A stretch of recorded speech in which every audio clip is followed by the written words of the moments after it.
রাধে রাধে। আমার গোবিন্দের ব্রেকফাস্টের স্মুদি রেসিপিটা শেয়ার করলাম।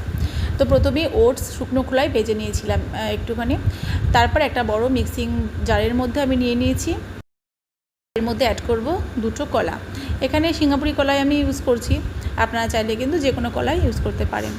তারপর দুটো কলা আমি দিয়ে দিয়েছি, আর এর মধ্যে জাল দিয়ে নর্মাল টেম্পারেচারের দুধ দিয়ে দিচ্ছি। মিক্সিতে ব্লেন্ড করে নিয়েছি। তো গোবিন্দকে সার্ভ করব একটা পাত্রের মধ্যে ঢেলে নিয়েছি।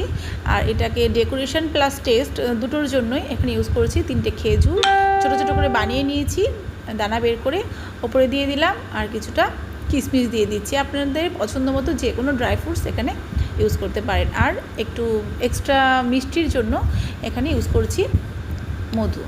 তো রেডি হয়ে গেল আমার গোবিন্দের ব্রেকফাস্টে healthy tasty oats banana smoothie. আর সকালে অর্চনাদির পরে কিন্তু এটা ভোগ লাগিয়েছিলাম। এটাই ছিল সকালের বাল্যভোগ।